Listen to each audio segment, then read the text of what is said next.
Good evening साथियों।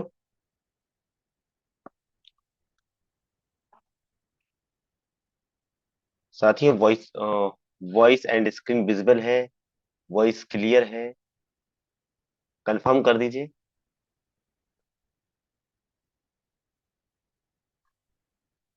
Audio video is okay, इसको confirm कर दीजिए चैट बॉक्स पर। देन हम अपने सेशन को स्टार्ट करेंगे। Okay. Thank you Sarita ji, confirm करने के लिए। साथियों, आज ये जो हमारा सेशन है, ये हमारा सेशन है बैंकिंग करंट अफेयर्स के ऊपर। नॉर्मली जो इंटरव्यू वगैरह होते हैं उनमें बैंकिंग करंट अफेयर्स से क्वेश्चंस पूछे जाते हैं साथियों।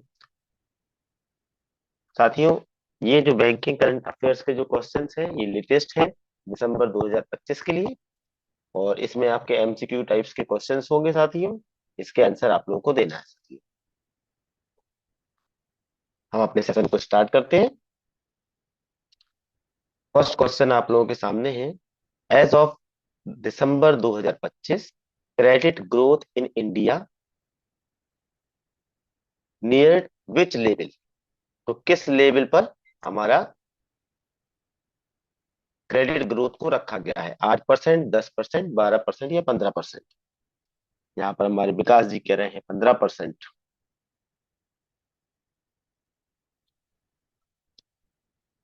साथियों, क्रेडिट ग्रोथ जो है ना, ये बहुत जरूरी है हमारी। अगर हम ये क्रेडिट ग्रोथ को अगर हम करते हैं तो जो हमारा विजन है जो कि इस 8.0 में दिया गया अभी, कि हमें 2047 तक जो है ना विकसित भारत बन करके दिखाना है। तो उसके लिए हमारी क्रेडिट ग्रोथ जो है ना वो जरूरी है। और इसी क्रेडिट ग्रोथ को बढ़ाने के लिए क्या किया जा रहा है? आरबीआई जो है वो क्या कर रहा है? रेपो रेट को उन्होंने डाउन कर दिया है ताकि लोन सस्ता हो जाए, लोगों को ज्यादा से ज्यादा लोन वो ले पाए, है ना, इकोनॉमी हमारी बूस्ट हो। तो उसके लिए एज ऑफ द दिसंबर 2025 जो क्रेडिट ग्रोथ रखी गई है इंडिया के लिए, तो जो उसका लेवल है वो अभी है 12% का। ठीक है, इस ऑप्शन को आप टिक कर लीजिएगा। यहाँ पर 12% है। Credit growth reach nearly 12% despite slower deposit growth. देखिए, जो डिपॉजिट की ग्रोथ हो रही है साथियों, ये कम होती जा रही है। अगर आप लोग देखेंगे तो बैंक में जो कासा डिपॉजिट है वो अब कम होने लगा है। इसके कई रीजन है डिपॉजिट कम होने की। डिपॉजिट कम होने का पहला बड़ा रीजन है कि लोगों को अवेयरनेस ज्यादा हो गई है। उनको पता है कि हमारा जो सेविंग में अगर पैसा रखा हुआ है तो उस पर हमें इंटरेस्ट बहुत कम मिल रहा है, करंट अकाउंट में हमें इंटरेस्ट मिल नहीं रहा है। तो वो क्या करते हैं, कई दूसरी जगह पे अपना अमाउंट को क्या करते हैं, इन्वेस्ट करते हैं, है ना, एसआईपी करते हैं और शेयर्स खरीदते हैं, या फिर फ्लेक्सी आरडी बना लेते हैं, फ्लेक्सी एफडी वगैरह बना लेते हैं। एफडी को बनाते हैं ऑनलाइन और फिर जब जरूरत पड़ती है तो उसको ऑनलाइन वो तोड़ देते हैं। तो यहाँ पर क्या है कि अवेयरनेस बहुत ज्यादा है। और डिपॉजिट जो ग्रोथ है ना, इसको उन्होंने डाइवर्सिफिकेशन कर दिया है इसका। इसमें से डिजिटल एक हमारा जो बैंकिंग है उसके थ्रू भी जो इजी हो गया है लोगों के पास। तो जो डिपॉजिट पहले रखा होता था उससे हमारा क्या कासा की जो ग्रोथ है वो हर साल धीरे धीरे कम होती जा रही है। और ये बैंकों के ऊपर बड़ा प्रेशर है कि हम डिपॉजिट की ग्रोथ को कैसे बढ़ाएं। इसके लिए सैलरी अकाउंट खोलने के लिए सभी बैंक जो है वो नई नई चीजें, नई नई स्कीम्स लेकर के आ रहे हैं। इंश्योरेंस फ्री दे रहे हैं, काफी सारी बेनिफिट दे रहे हैं। अगर आप अपना डिपॉजिट मेंटेन करके रखते हैं तो आपको फ्री इंश्योरेंस दिया जा रहा है, चार्जेस में आपको छूट मिल रही है, लॉकर चार्जेस में छूट मिल रहे हैं। इसके साथ साथ फ्री भी देने लगे। अब फ्री भी क्या है? जैसे अमेजोन प्राइम का सब्सक्रिप्शन दे रहे हैं, नेटफ्लिक्स का सब्सक्रिप्शन देने लगे हैं बैंक ना। तो काफी, और मंत्रा के ऊपर जो है ना कूपन्स देने लगे हैं। तो ये सब अट्रैक्ट किया जा रहा है डिपॉजिट को बढ़ाने के लिए। तो डिपॉजिट हमारा क्या हो रहा है, स्लोअली, मतलब धीरे धीरे क्या हो रहा है, कम हो रहा है। ठीक है। तो, जो हमारी क्रेडिट ग्रोथ है ये अभी नियरली 12% है, जबकि हमारा जो क्रेडिट डिपॉजिट ग्रोथ है वो कम हो रही है। It is reflecting the strong demand for loan in sector. अब जो स्ट्रॉन्ग डिमांड है लोन्स की, अब ये कहाँ पर है? देखिए, पॉपुलेशन बढ़ रही है, लोगों को जरूरत है घर की, कार की। ठीक है। और आत्मनिर्भर भारत के तहत इंडस्ट्रीज लग रही हैं, है ना। और एग्रीकल्चर में भी अब कई तरीके के, अब पहले जो एग्रीकल्चर नॉर्मली हम लोग देखते थे क्रॉप एग्रीकल्चर के लिए देखते थे, अब एलाइड एक्टिविटीज में इतना एग्रीकल्चर बढ़ गया है कि एग्रीकल्चर, रिटेल और इंडस्ट्रीज, इनको क्या है, हाई डिमांड हो रही है लोन्स के लिए। तो यहाँ पर high demand for the loan in the sector of retail. Retail means आपका हाउसिंग लोन, व्हीकल लोन, है ना। अब लोगों को अगर रहना है तो उसके लिए उनको घर चाहिए, रोटी कपड़ा मकान, ये चाहिए उनको। तो यहाँ पर रिटेल में उनको मकान, वाहन, इसका सुविधा मिलेगी। इंडस्ट्रीज जो है, ये एमएसएमई सेक्टर्स हमारे बहुत बूस्ट कर रहा है हमारा आरबीआई, इसके लिए काफी सारी छूट दी रखी है। एमएसएमई की जो गाइडलाइंस है उसको भी चेंज किया गया है, इसको भी काफी बढ़ा दिया गया है। ठीक है, सीजीटी एमएससी का कवरेज भी इसके लिए बढ़ा दिया गया है, क्योंकि इंडस्ट्री को क्या करना है, बूस्ट करना है। और एग्रीकल्चर में भी क्या है, एलाइड जो एग्रीकल्चर है, जिसमें हमारा सोलर है, ठीक है, सोलर पंप वगैरह जो है, सौर ऊर्जा है, पवन ऊर्जा है, तो इनके लिए, हेल्थ केयर सिस्टम्स के लिए एग्रीकल्चर को बढ़ावा मिल रहा है। तो यहाँ पर जो हमारी क्रेडिट ग्रोथ है वो नियरली 12% की है साथियों। क्वेश्चन नंबर सेकंड आप लोगों के सामने है, what trend did RBI report for ATM numbers in financial year 2025? आपके ऑप्शंस हैं, जो हमारे एटीएम के नंबर है फाइनेंशियल ईयर 2025 में, वो बहुत तेजी से बढ़ रहे हैं, इंक्रीज शार्पली, डिक्लाइन, एटीएम के नंबर कम हो रहे हैं, रिमाइंड रिमेन्ड अनचेंज, जो हमारे एटीएम के नंबर हैं जैसे थे वैसे ही है, इसमें कोई चेंजेस नहीं है। और लास्ट ऑप्शन है कि धीरे धीरे बढ़ रहे हैं, इंक्रीज स्लाइटली। क्या ऑप्शन इनमें से सही है? जितने हमारे साथी हैं, अपने आंसर को जरूर मार्क कीजिए, चैट बॉक्स पर अपने आंसर्स को जरूर मार्क कीजिए। जब हम अपने ऑप्शंस को चैट बॉक्स पे मार्क करते हैं, उसमें डिस्कशन होता है, तो ये हमारी लॉन्ग टर्म मेमोरी में चला जाता है और हमें काफी लंबे समय तक उस क्वेश्चंस के बारे में ध्यान रहता है। अगर आंसर नहीं भी पता है तो भी आप अनुमान लगा सकते हैं, 25% तो आप बिल्कुल सही होंगे, क्योंकि चार ऑप्शन है तो प्रोबेबिलिटी कितनी हो गई, 25% तो आप सही है ही, है ना। तो बिल्कुल भी आप ये मत सोचा कीजिए कि भाई इसका सही आंसर पता होगा तभी हम टिक करेंगे। आप सोच सकते हैं, what trend did RBI report, RBI की रिपोर्ट ने क्या बताया कि क्या ट्रेंड चल रहा है एटीएम के नंबर को लेके। ये तेजी से बढ़ रहे हैं एटीएम, कम हो रहे हैं, और अनचेंज है, मतलब जैसे थे वैसे ही है, या फिर स्लाइटली धीरे धीरे बढ़ रहे हैं।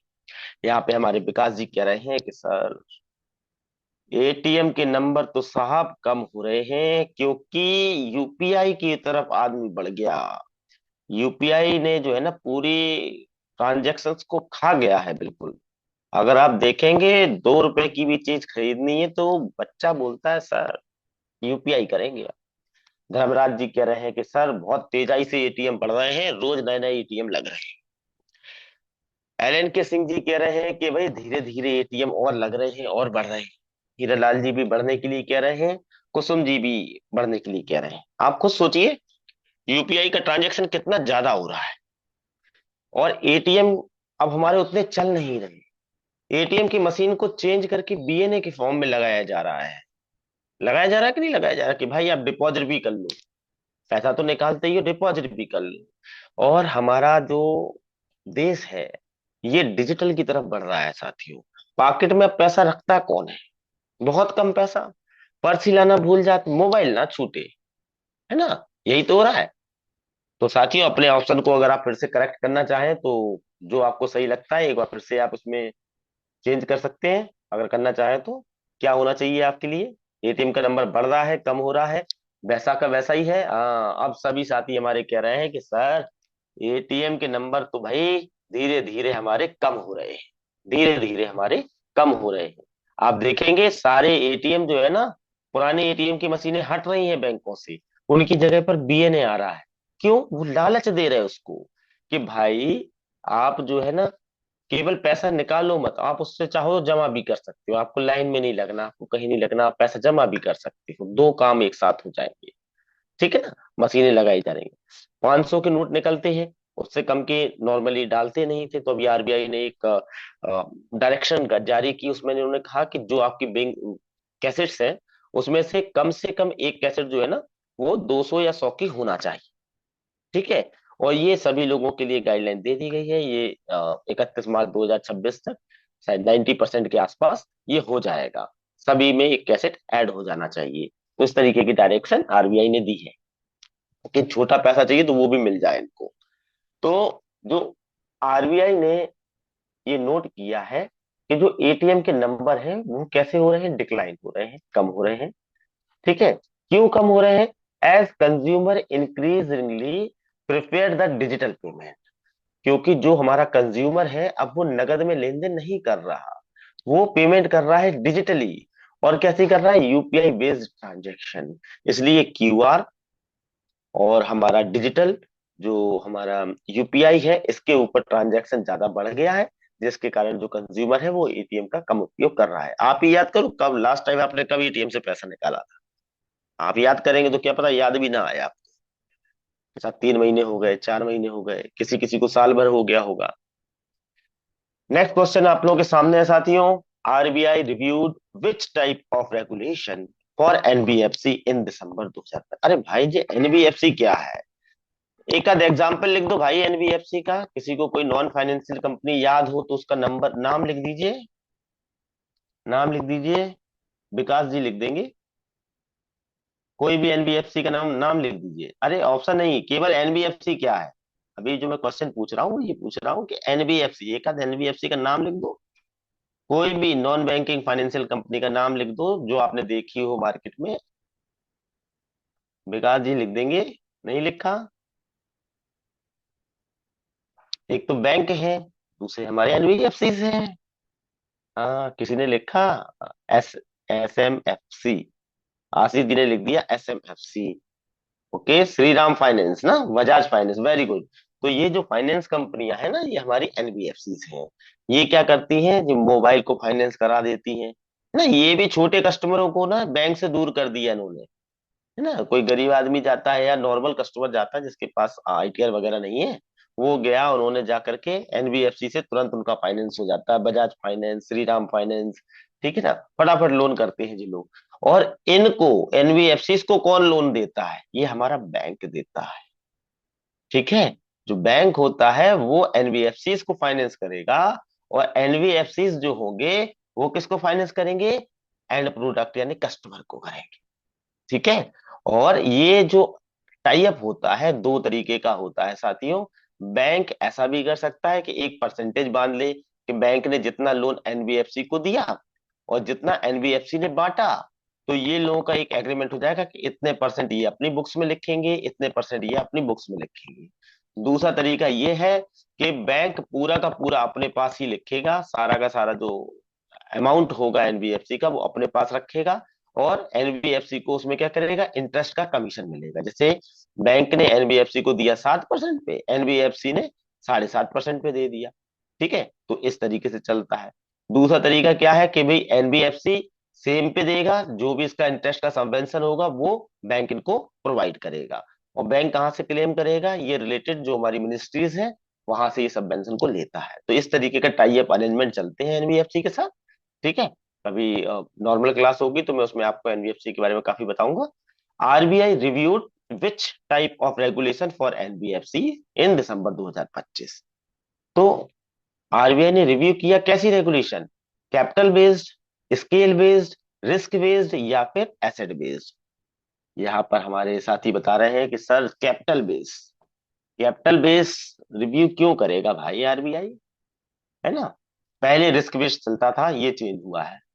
ठीक है, तो अब कैसा होता है? साथियों ऑप्शन लगाइए। कैपिटल बेस्ड होगा, स्केल बेस्ड होगा, रिस्क बेस्ड होगा या एसेट बेस्ड होगा? Review by the RBI for the regulation of NBFC in December 2025। Ashish ji कह रहे हैं कि सर ये एसेट बेस्ड होना चाहिए, कौन सा लोन दिया? हाँ, बहुत करीब है आप। धर्मराज जी कह रहे हैं कि सर स्केल बेस कर सकते हैं। एलएन के जी कह रहे हैं स्केल बेस कर सकते हैं। तो बी के ऊपर यहाँ पर मेजोरिटी बन रही है, बी को लॉक करते हैं। और ये बिल्कुल सही जवाब है साथियों। स्केल बेस्ड रेगुलेशन, इसका लक्ष्य क्या है? स्केल बेस्ड रेगुलेशन का मतलब क्या है? तो scale based regulation aim to adjust the compliance and oversight requirement.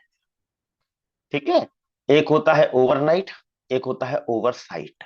ठीक है, ओवरनाइट मतलब किसी एक पर्टिकुलर चीज की बात कर रहे हैं, हम एक दिन की बात कर रहे हैं। ओवरसाइट का मतलब एक पीरियड की बात कर रहे हैं साथियों, ठीक है। तो scale based regulation aim to adjust the compliance and oversight requirement. एक पर्टिकुलर एक टाइम पीरियड दे दिया, ठीक है, उसके बीच में जो भी कंप्लायंस हो रहा है, जो उसके लिए रिक्वायरमेंट है, और ये रिक्वायरमेंट किसके अकॉर्डिंग होना चाहिए, ये होगी size and complexity of NBFC. कि एनबीएफसी का साइज क्या है, किस तरीके का लोन एनबीएफसी दे रहा है, ये एनबीएफसी है या एचएफसी है ना, हाउसिंग फाइनेंस कंपनी है तो वो क्या करेगा, केवल घर दे रहा होगा। एनबीएफसी है तो इसमें भी ये क्या दे रहा है, व्हीकल दे रहा है या कोई दूसरे प्रोडक्ट दे रहा है, तो उनका साइज अलग अलग होगा। या एग्रीकल्चर वाले भी एनबीएफसी होते हैं, ठीक है। तो यहाँ पर एनबीएफसी के साइज, उसकी कॉम्प्लेक्सिटी और उनके प्रमोटिंग का जो एफिशिएंसी है, इनकी रिक्वायरमेंट के लिए कंप्लायंस एंड ओवरसाइड रिक्वायरमेंट को स्केल बेस्ड रेगुलेशन कहा गया है साथियों। Which position was newly appointed at RBL bank in December 2025। जो आरबीएल का बैंक है, इसमें कुछ नई पोस्टों को ऐड किया गया है रिसेंटली।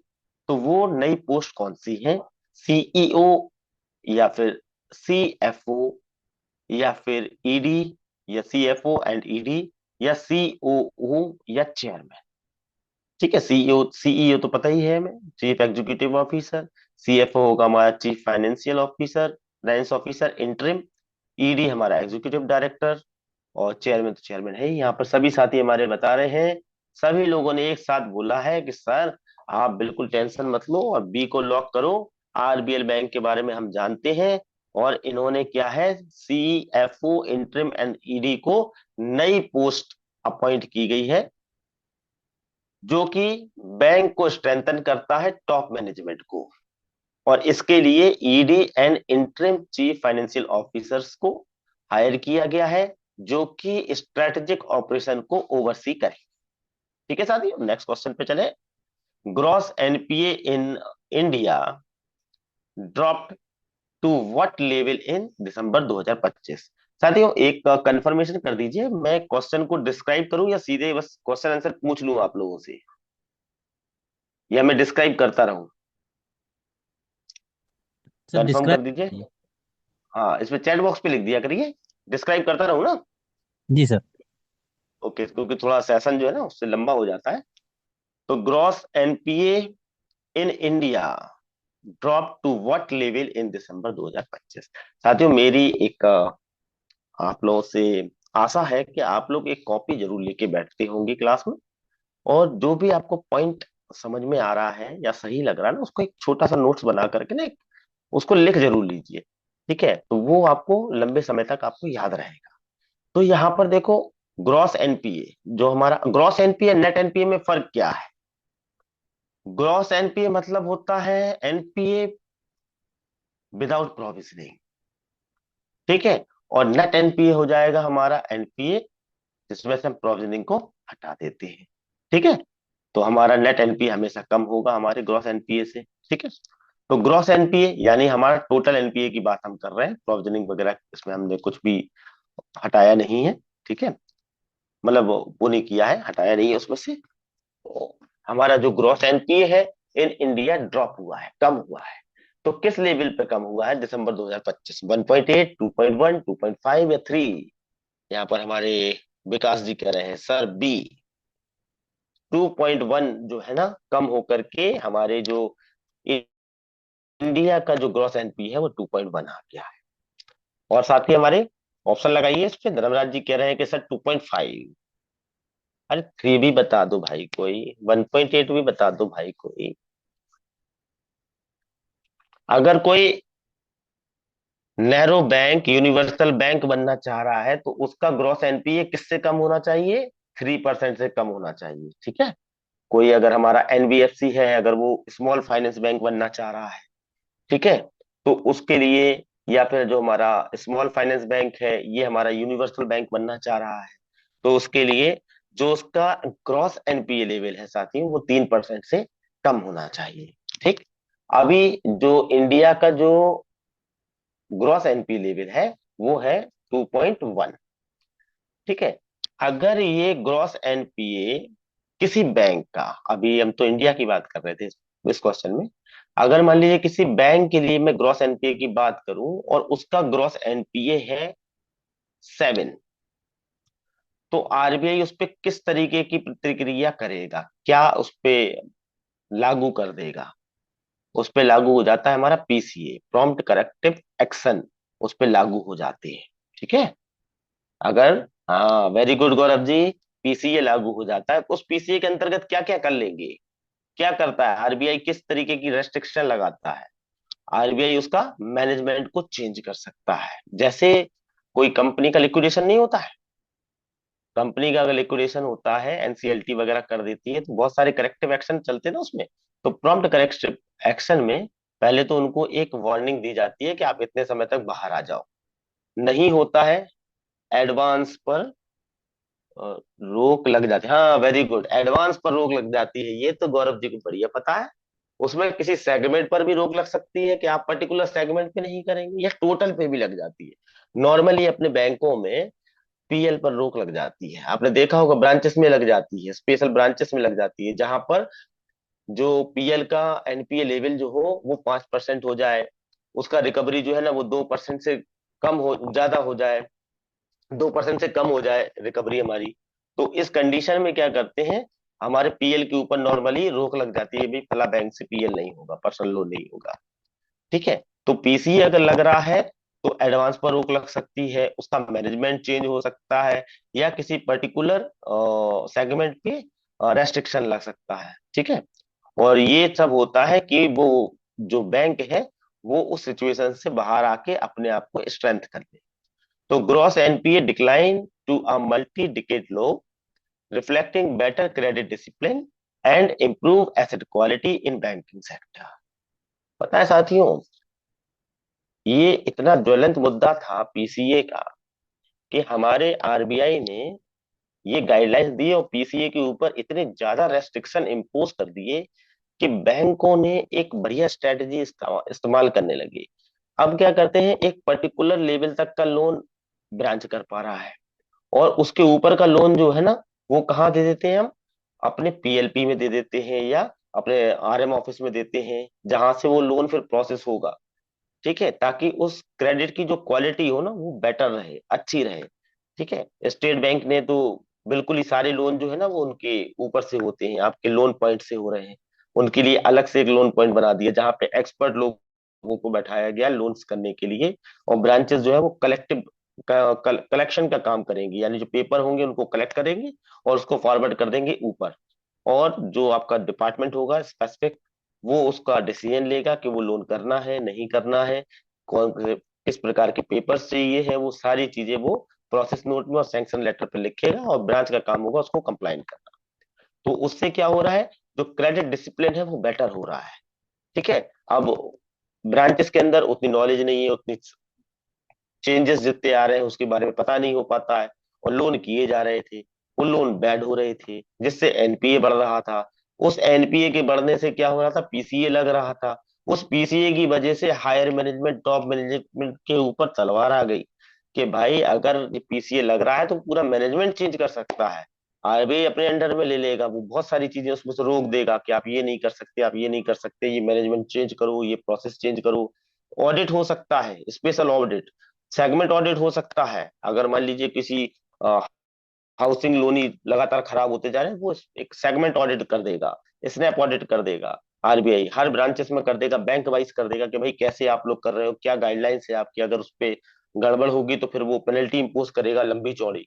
तो इन सब से बचने के लिए पीएलपी बने, हमारे सीबीबी बने, है ना, लोन पॉइंट, क्रेडिट पॉइंट, ये सारी चीजें बनने लगी। तो जो इसके लिए अलग अलग है, ग्रेड 1 2 3 4 इस तरीके से अलग अलग बनाए गए हैं, कि अगर एनपी हमारा 6 होगा तो ग्रेड 1 का है, फिर 8 है, 10 है, 12 है, इस तरीके से अलग अलग बना रखे हैं। तो ग्रोस एनपीए जो है वो 2.1 पर है, ये हमारा कम हो गया है काफी। और इसके कम होने का जो रीजन है वो है बेटर क्रेडिट डिसिप्लिन और improve asset quality in banking sector. और इसके लिए बैंकों ने क्या किया वो भी हमने आपको बताया है साथियों। नेक्स्ट क्वेश्चन है आपके पास, how much did RBI conduct in open market operation to boost liquidity in December 2025? अभी जो क्रेडिट मॉनिटरिंग पॉलिसी आई थी हमारी। क्रेडिट एमपीसी जो भी हमारी दिसंबर आरबीआई में जो निकाली थी, उसमें इन्होंने बताया कि आरबीआई ने ओपन मार्केट ऑपरेशन से काफी सारे ट्रांजैक्शन किए, और ये ट्रांजैक्शन हुए हैं हमारी जो लिक्विडिटी है उसको बूस्ट करने के लिए। तो ये कितने हैं? 25 करोड़, 50,000 करोड़, 1 लाख करोड़, या 2 lakh crore? Open market operation से लिक्विडिटी को बूस्ट करने के लिए आरबीआई ने कितने ट्रांजैक्शन की, या कितना ओपन मार्केट ऑपरेशन किया है दिसंबर 2025 के लिए? साथ ही ऑप्शन है ए, बी, सी और डी।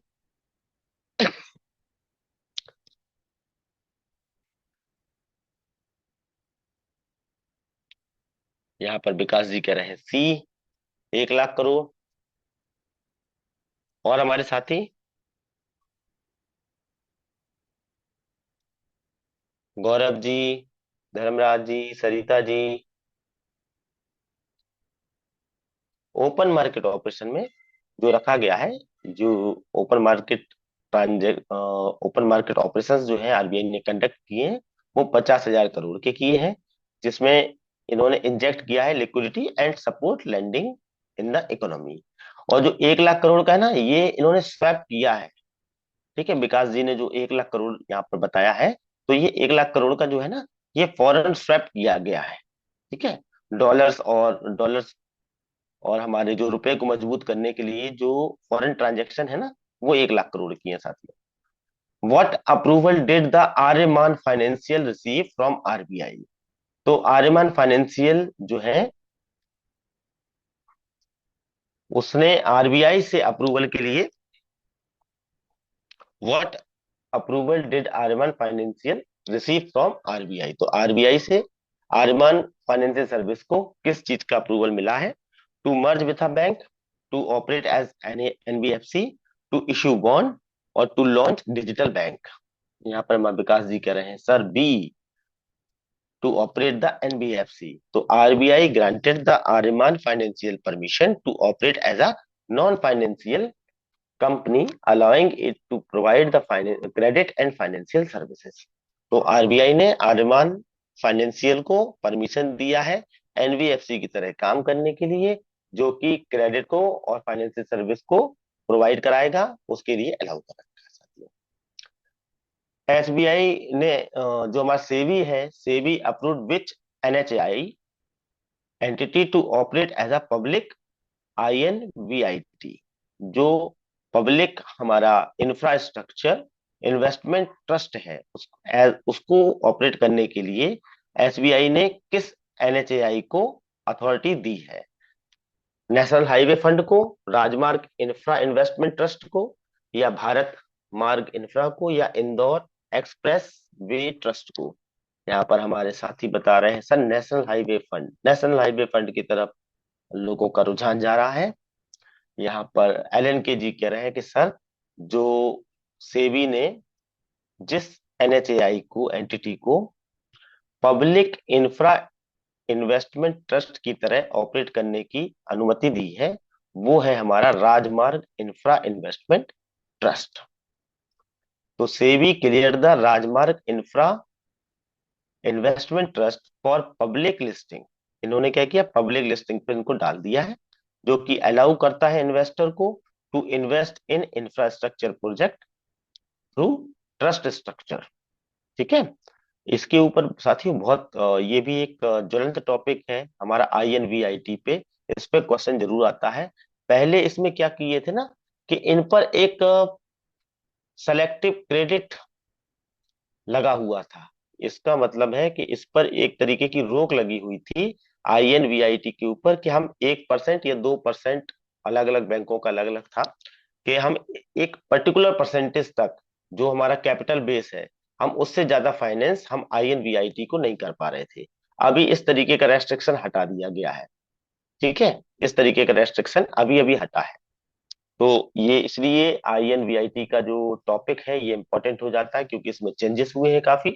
ठीक है, तो जो हमारा इंफ्रा इन्वेस्टमेंट ट्रस्ट है, ये पीपीपी मॉडल पर काम करते हैं। यानी जो हमारे NHAI हो गए, ठीक है, नेशनल हाईवे बन रहे हैं, तो वहां पर ये पब्लिक प्रोजेक्ट बनाते हैं, ठीक है। और इसकी public project partnership PPP model पर काम करते हैं हमारे INVIT। तो सेबी ने इसको चेंजेस किए थे। ये तो ऑप्शन आउट हो गया है आपका।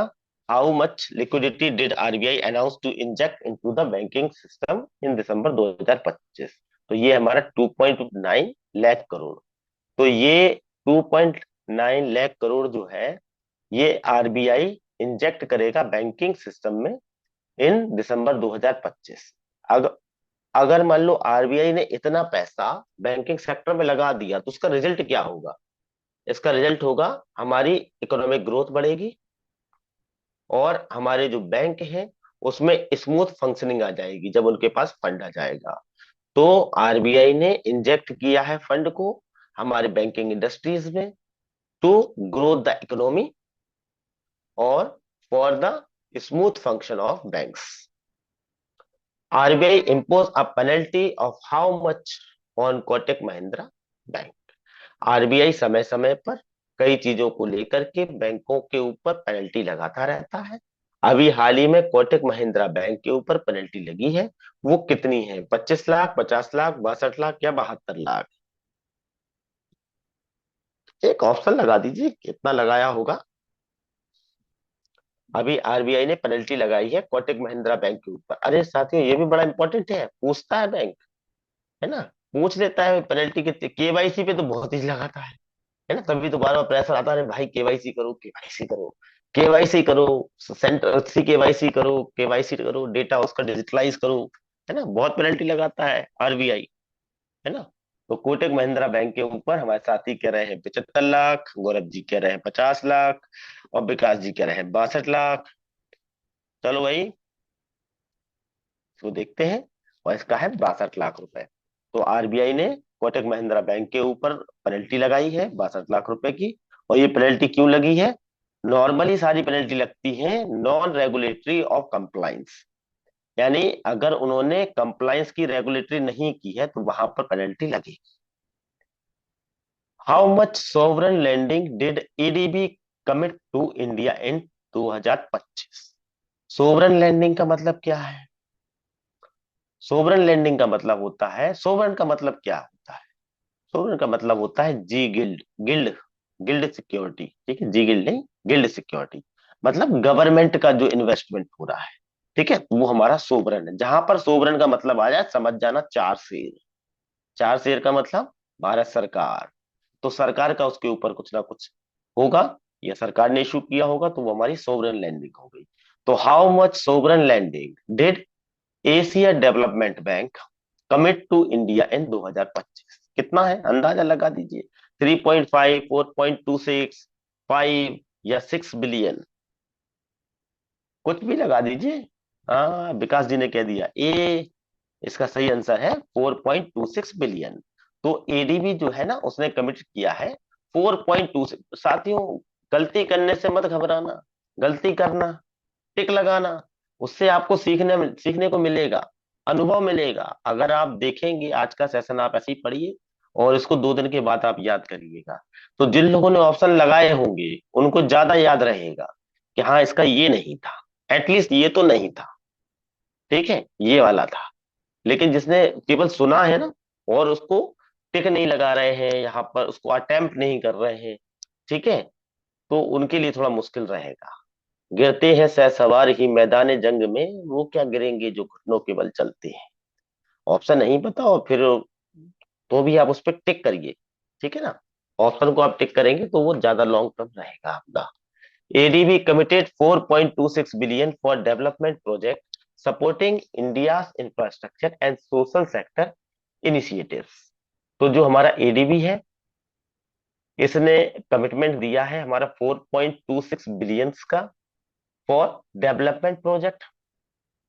अब ये जो डेवलपमेंट प्रोजेक्ट है ये किस में है? ये इंडिया के इंफ्रास्ट्रक्चर और सोशल सेक्टर इनिशिएटिव्स के लिए। तो हमारा जो एशिया डेवलपमेंट बैंक है, वो 4.26 बिलियन डेवलपमेंट प्रोजेक्ट के लिए इन्वेस्ट करेगा। इसके लिए इन्होंने कमिटमेंट दिया है। और ये जो प्रोजेक्ट होंगे ये इंफ्रास्ट्रक्चर और सोशल सेक्टर से related. What did RBI board sanction regarding the deposit insurance? तो आरबीआई का जो बोर्ड है उसने क्या सैंक्शन किया है डिपॉजिट इंश्योरेंस के लिए? Reducing the coverage, overhaul of framework, privatisation, या फिर मर्जिंग विद आरबीआई? तो आरबीआई ने डिपॉजिट इंश्योरेंस के लिए क्या बताया कि भाई इसके कवरेज को कम कर दो, डिपॉजिट के इंश्योरेंस को कम कर दो, ये बोला? या फिर पूरा का पूरा डिपॉजिट इंश्योरेंस किस तरीके से दिया जाएगा, कैसे दिया जाएगा, इसके बारे में बताया? या ये कह दिया कि भाई डिपॉजिट का इंश्योरेंस पूरा प्राइवेट कर दो? या ये कहा कि भाई पूरा का पूरा डिपॉजिट इंश्योरेंस हमारे साथ मर्ज कर दो, यानी आरबीआई के साथ मर्ज कर दो? क्या ऑप्शन हो सकता है? यहाँ धर्मराज जी कह रहे हैं बी, विकास जी कह रहे हैं बी। क्वेश्चन समझ गए तो कभी गलत होगा ही नहीं, आंसर बिल्कुल सही। ठीक है कि ओवरऑल जो फ्रेमवर्क है डिपॉजिट इंश्योरेंस का, वो आरबीआई ने अप्रूव किया है, उसका रिवैम्प किया है। रिवैम्प का मतलब उसको क्या किया है? मॉडिफाइड किया है, उसको चेंज किया है थोड़ा। तो RBI approved a revamp of deposit insurance framework to enhance the depositor protection and strengthen trust in banking system. ठीक है। Which ministry unveiled the new logo for RRB? तो कौन सी मिनिस्ट्री जो है उसने नया लोगो अनवेल किया है, दर्शाया है for the logo in RRB? Finance ministry, RBI, ministry of corporate affairs, या फिर मिनिस्ट्री ऑफ एग्रीकल्चर? ये तो सभी लोग सही बताएंगे, ये तो सभी सही बताएंगे। धर्मराज जी कह रहे हैं मिनिस्ट्री ऑफ एग्रीकल्चर। जो लोगो है आपके आरआरबी के, जो लोगो है ना, उसमें देखोगे आप कुछ एक मिनिस्ट्री का नाम दर्शाया गया है लोगो पे, है ना? आप अपने बोर्ड वगैरह पे देखो एक मिनिस्ट्री का नाम लिखा होगा कहीं, तो वो मिनिस्ट्री का नाम क्या है? मिनिस्ट्री ऑफ एग्रीकल्चर है, या फाइनेंस मिनिस्ट्री है, या आरबीआई है, या मिनिस्ट्री ऑफ कॉर्पोरेट अफेयर्स है? बाकी हमारे साथी कह रहे हैं सर हमने तो अभी तक देखा ही नहीं कोई नया लोगो, अभी तक हमने लोगो देखा नहीं। तो भाई देख लो, उसपे फाइनेंस मिनिस्ट्री लिख करके आने लगा है। और ये फाइनेंस मिनिस्ट्री क्यों आ रहा है? ताकि आरआरबी के पास कस्टमर की आउटरीच हो जाए और उनकी विजिबिलिटी एनहेंस हो जाए। The new logo aim to improve the branding and identity of RRBs, enhancing the visibility and customer outreach. Customers तक पहुंचने के लिए, उनके आउटरीच के लिए फाइनेंस मिनिस्ट्री वर्ड जो है ना, वो लिखा गया है न्यू लोगो के ऊपर for RRBs. SEBI allows which type of bond in smaller denomination? तो जो हमारा सेबी है वो किस टाइप के बॉन्ड को, किस टाइप के स्मॉलर डिनोमिनेशन के बॉन्ड को अलाउ करती है? कॉर्पोरेट बॉन्ड ये, या फिर जीरो कूपन बॉन्ड ये है, या फिर गवर्नमेंट बॉन्ड ये है, या ग्रीन बॉन्ड है? क्वेश्चन समझिए। सेबी जो है ना, सेबी अलाउ करती है कौन सा बॉन्ड आप इशू करोगे? तो यहाँ क्वेश्चन पूछ रहा है SEBI allowed which type of bond, कौन सा बॉन्ड वो क्या करेगा? अलाउ करेगा इन स्मॉलर डिनोमिनेशन। वर्ड क्या है? स्मॉलर। कॉर्पोरेट बॉन्ड तो बहुत बड़े बड़े बॉन्ड होते हैं भाई, है ना, 5 लाख या उससे ऊपर का होगा तभी कॉर्पोरेट बॉन्ड है। गवर्नमेंट बॉन्ड तो गवर्नमेंट बॉन्ड है, ये कुछ भी हो सकता है। ग्रीन बॉन्ड, ये ग्रीन बॉन्ड है जो कि हमारे ग्रीन प्रोजेक्ट के लिए होगा। यहाँ पर हमारे विकास जी कह रहे हैं sir zero coupon bond, zero coupon bond. तो बी को लॉक करेंगे, ये बिल्कुल सही है साथियों। जो smaller denomination make a zero coupon bond accessible to retail investor, widening participation in debt market। तो जो हमारा डेट मार्केट है उसमें पार्टिसिपेट करने के लिए सेबी ने जीरो कूपन बॉन्ड को एसेसिबल किया है फॉर रिटेल इन्वेस्टर। ठीक है साथियों।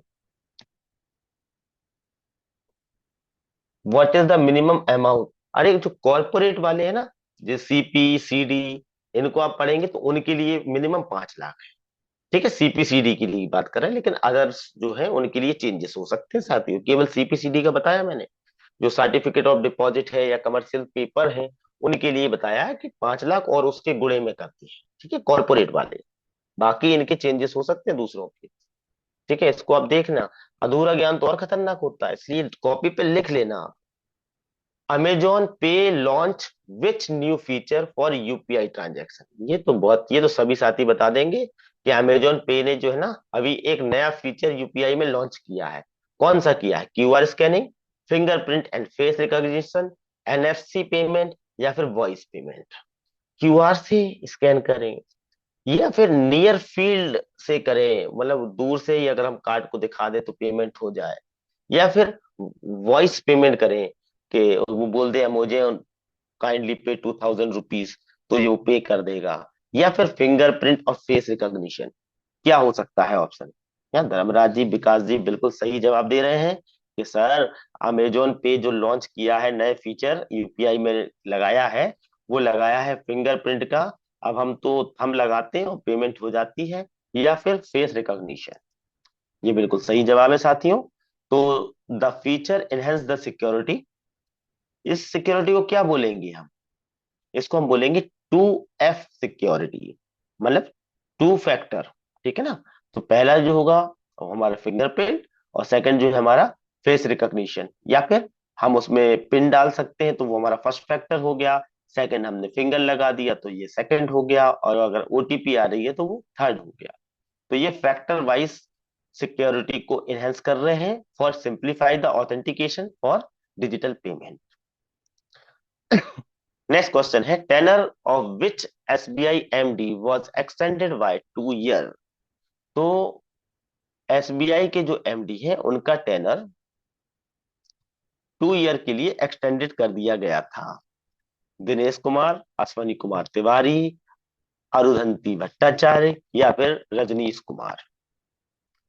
अरे, ये तो हमारे विकास जी तो बिल्कुल छा गए हैं। उन्होंने कहा कि अरुधंती भट्टाचार्य, इनका एक्सटेंड किया था 2 साल। धर्मराज जी कह रहे हैं कि सर इन्हीं का लगा दूं। नाम तो इन्हीं का याद है, बड़ी फेमस हुई थी, और एसबीआई से ही भर्ती हुई थी और एमडी तक पहुंची थी, है ना? और ऐसा करने वाली वो पहली महिला थी। और कोई भाई, बी में लगा दो, कोई ए में लगा दो, रजनीश जी को भी लगा दूं, अश्वनी जी को लगा दूं। चलिए, इसका सही ऑप्शन है अश्वनी कुमार तिवारी। और इनका जो एक्सटेंशन हुआ था, उन्होंने इंश्योर किया था continuity in leadership and strategic planning at India largest bank. तो अश्वनी कुमार तिवारी जी का जो कार्यकाल है उसको एक्सटेंड किया गया था 2 साल की। Google launch its first credit card in India on which network. तो गूगल ने अपना पहला क्रेडिट कार्ड इंडिया में लॉन्च किया। तो ये जो क्रेडिट कार्ड लॉन्च किया है, ये किस नेटवर्क पर काम कर रहा है? वीजा, मास्टर कार्ड, रुपए, या एमएक्स? या एमएक्स इंडिया के अंदर बात कर रहे हैं। खुद लगाइए, सोचिए क्या होगा। अपने दिमाग पे जरा थोड़ा सा वो चलाइए, धार लगाइए। गूगल है, बहुत बड़ी कंपनी है, ठीक है, मल्टीनेशनल कंपनी है। इसने इंडिया के पास पहला क्रेडिट कार्ड लॉन्च किया, तो ये क्या चाहेगा? ये चाहेगा कि भाई उस नेटवर्क का हम यूज करें जो इंडिया में सबसे ज्यादा फैला हो। ठीक है, इंडिया में सबसे ज्यादा फैला हो। तो इंडिया में सबसे ज्यादा नेटवर्क किसका फैला है? वीजा, मास्टर कार्ड, रुपए, या एमएक्स? अब सब सही बताएंगे। अरे, सभी साथी हमारे बोलने लगे सर रुपए। रुपए पे चले जाओ सर, रुपए तो अब हमारा इंटरनेशनली हो गया है। म्यांमार के साथ टाई अप हो गया है, भूटान के साथ टाई अप हो गया है ना? और अब जो ट्रांजैक्शन है हम वहां पर रुपए में कर सकते हैं। तो सर रुपए हमारा इंटरनेशनल होता जा रहा है, सर रुपए को लॉक करो। और ये बिल्कुल सही जवाब है। यूजिंग रुपए नेटवर्क। क्यों? क्योंकि रुपए नेटवर्क जो है ना, ये वाइडर एक्सेप्टेंस है इंडिया के अंदर। सबसे ज्यादा जो है ना रुपए कार्ड इशू होते हैं, रुपए नेटवर्क के ऊपर जो कार्ड होते हैं वो सबसे ज्यादा इशू हो रहे हैं। तो यूजिंग रुपए enable wider acceptance and align with the India's domestic card network strategy.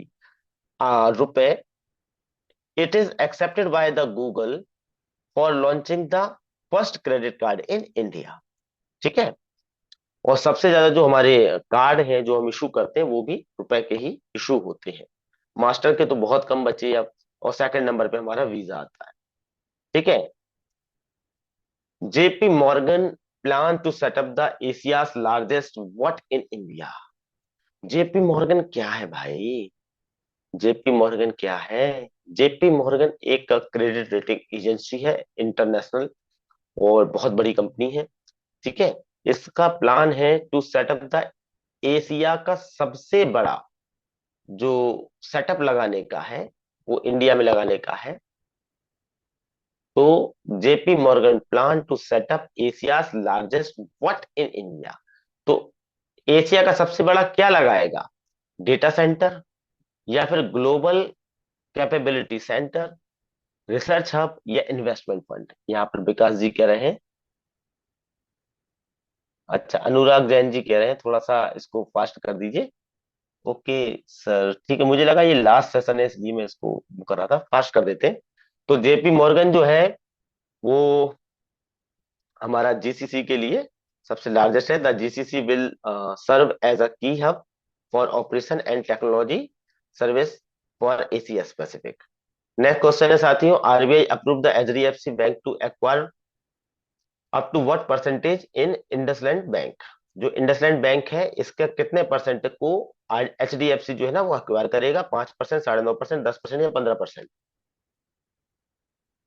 यहाँ पर साथी बता रहे हैं हमारे कि सर ये हमारा 9.5% है। द स्टेक का जो एक्विजिशन है इंडसलैंड बैंक का, ये 9.5% का अधिग्रहण जो है वो एचडीएफसी के द्वारा हो जाएगा।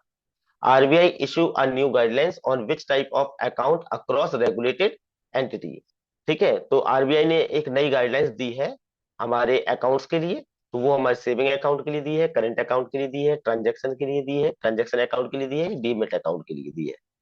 तो यहाँ पे हमारे विकास जी कह रहे हैं बी करंट अकाउंट। हाँ सर, इसमें क्या हुआ, कुछ चेंजेस हुए हैं। बी और सी जो ऑप्शन है ना साथी, दोनों एक ही है। ठीक है। अपने इंडिया में बात करेंगे तो करंट अकाउंट, और फॉरेन में बात करेंगे तो ट्रांजैक्शन अकाउंट, दोनों एक ही है। ठीक है, तो बी भी आप बोल रहे हैं इंडिया के लिए ठीक है, ट्रांजैक्शन अकाउंट ये भी ठीक है, दोनों एक ही है।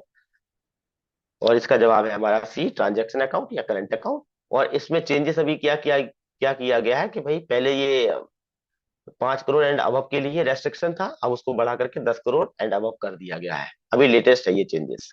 Which bank receive RBI NOD, या इसको एनओसी पढ़ लीजिए।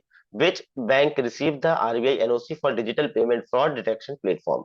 तो डिजिटल पेमेंट के लिए जो फ्रॉड डिटेक्शन प्लेटफॉर्म बनाया जा रहा है उसके लिए किस बैंक को आरबीआई की तरफ से एनओसी मिली है कि हाँ भाई आप अपना डिजिटल पेमेंट का फ्रॉड डिटेक्शन प्लेटफॉर्म बना लीजिए?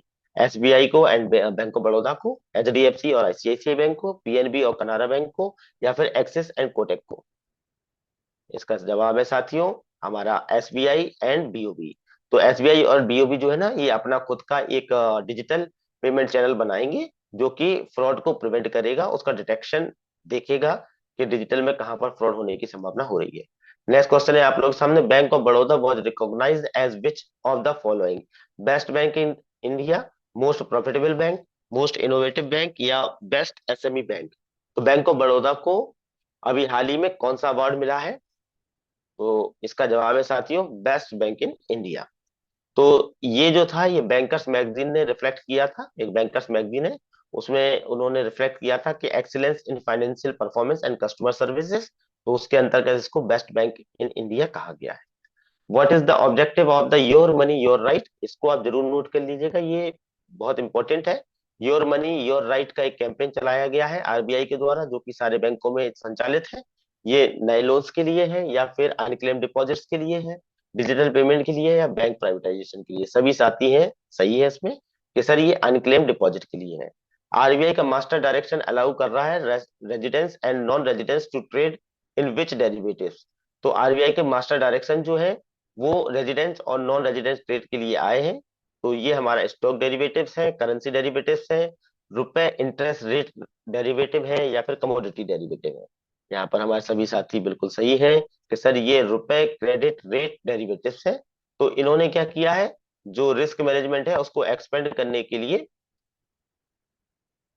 रुपए इंटरेस्ट रेट डेरिवेटिव्स का इस्तेमाल किया है, और ये हमारे डोमेस्टिक और फॉरेन दोनों तरीके के इन्वेस्टर्स के लिए लागू है। RBI conducted a 5 billion swap to stabilise which currency? तो 5 बिलियंस की बात कर रहे हैं, तो ये देखो यहाँ तो साइन भी बना हुआ है, ये तो ऑप्शन ही आउट हो गया। ये यूरो में है, डॉलर में है, येन में है, या पौंड में है? यहाँ पर बिल्कुल ऑप्शन पहले ही से आउट था, यहाँ पर साइन बना हुआ है डॉलर का, तो ये हमारा डॉलर में ही है। RBI is norms for which purpose in bank group. तो आरबीआई के जो इज नॉर्म्स हैं, ये किस बैंक ग्रुप के लिए बनाए गए हैं? Reducing the operational disruption, increase lending limit, merge with NBFC, या रेज कैपिटल ईयर्स।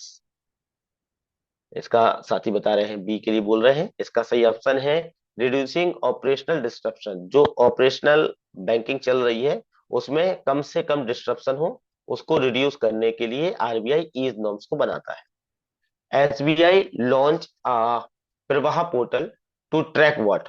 तो ये जो सेबी का है, SEBI launch PARRBA, Parva, Parva to track what.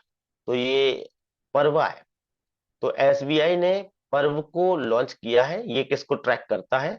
Insider trading को, मिसलैंडिंग इन्फ्लुएंसर क्लेम्स को, या फिर लोन डिफॉल्ट को, या फिर साइबर फ्रॉड को। यहाँ पर विकास जी कह रहे हैं इनसाइडर ट्रेडिंग को। इसका सही जवाब है ये हमारा क्या है? परवा है। ये आरबीआई का प्रवाह पोर्टल नहीं है, आरबीआई का प्रवाह पोर्टल नहीं है ये सेबी का पर्व पोर्टल है। तो आरबीआई ने एसबीआई ने, सॉरी, ये जो हमारा सेबी है, सेबी ने एक पर्व को लॉन्च किया है, जो कि टैकल करता है हमारे इन्वेस्टमेंट रिटेल एंड जो हमारे रिटेल के इन्वेस्टर हैं इनको प्रोटेक्ट करने के लिए। ठीक है, तो ये मिसलीडिंग जो हमारे क्लेम्स हैं, इसके लिए हमारा पर्व पोर्टल बना हुआ है सेबी के द्वारा।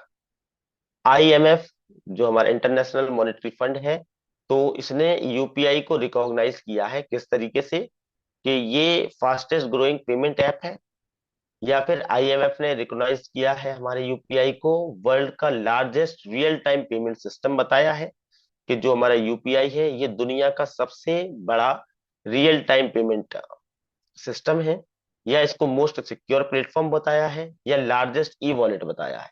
यहाँ पर हमारे सभी साथी कह रहे हैं कि सर जो इंटरनेशनल मॉनेटरी फंड है उसने यूपीआई को रिकॉग्नाइज किया है as a world's largest real payment system. और ये बिल्कुल सही जवाब है साथियों। यूपीआई सबसे ज्यादा ट्रांजैक्शन हो रहे हैं उससे पूरी दुनिया में। जनधन अकाउंट जो है इसने क्रॉस कर लिए हैं, Jan Dhan account cross how much in bank deposit by December 2025। जो बैंक का जितने भी डिपॉजिट है उसमें से कितना परसेंटेज या कितना अमाउंट जो है वो जनधन अकाउंट में है?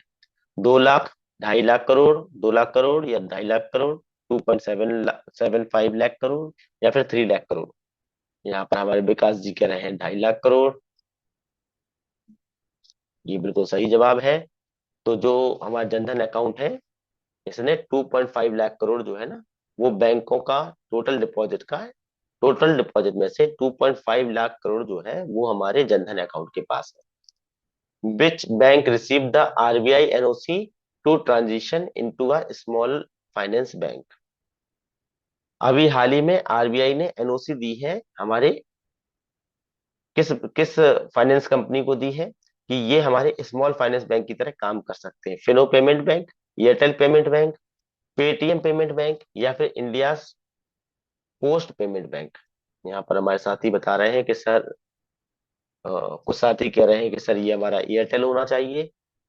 इसका सही जवाब है फिनो पेमेंट बैंक। ये बहुत पुराना है, जैसे एयरटेल पेमेंट बैंक चल रहा है ना उसी तरीके से फिनो भी चलता है। ये हमारा अपने मोबाइल ऐप के थ्रू है, इसकी जो है ना फिजिकल जैसे अपने बीसी सेंटर होते हैं ना, उस तरीके से भी इसकी ट्रांजेक्शन होती है। तो इसके लिए ट्रांजिशन को अलाउ किया है फिनो को, कि भाई अपने वाइडर रेंज में आप काम कर सकते हैं banking services and lending product में, और स्मॉल फाइनेंसिंग बैंक की तरह ये काम करने के लिए इसको एनओसी आरबीआई की तरफ से मिल गई है।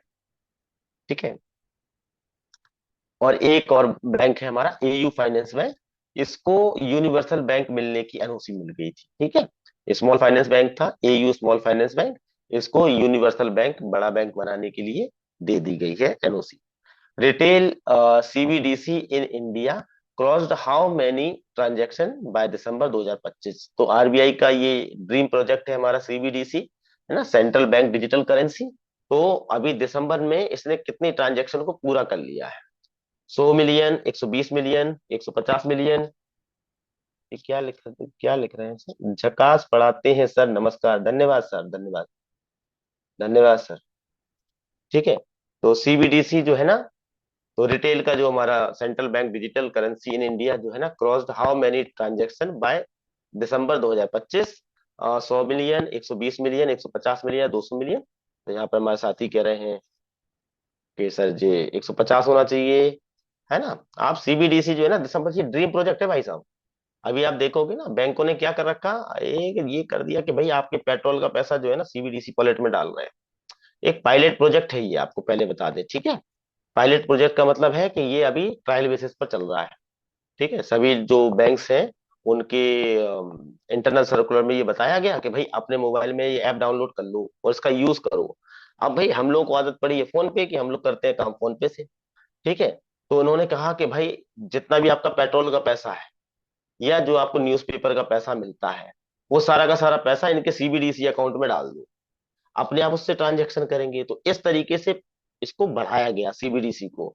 और अभी इसने हाल ही में 120 मिलियन जो है ना, वो क्रॉस कर ली है। तो with the transaction value of 28,000 crore, retail CBDC adoption indicate the growing trust in digital currency. तो 120 मिलियन ट्रांजैक्शन जो है ना इसने क्रॉस कर ली है, और उसकी जो वैल्यू है वो है 28,000 करोड़। ट्रांजैक्शन कितनी है? 120 मिलियन। और अमाउंट कितना है? 28,000 करोड़। और ये सीबीडीसी के बारे में बता दें, ये हमारा रिटेल का अलग चलता है, होलसेल का अलग अलग चलता है। थोड़ा टाइम मिलेगा तो मैं आपको बताऊंगा दोनों के बारे में। तो रिटेल माने जो हम लोग यूज कर रहे हैं, और होलसेल के ऊपर भी ये चल रहा है। और ये 32 क्वेश्चन है हमारा। RBI purchase how much through the O MO in early December 2025? तो जो हमारा ओपन मार्केट ऑपरेशन है, इसमें जो स्वैप वाली बात कर रहे हैं इसमें, कि इसमें जो स्वैपिंग है वो कितने से की गई है? 50,000 करोड़, 1 ट्रिलियन यानी 1 लाख करोड़, या फिर 2 ट्रिलियन 2 लाख करोड़, या फिर 2.9 लाख करोड़? विकास जी ने इसका सही जवाब दिया था, पहला या दूसरा क्वेश्चन था हमारा उस समय।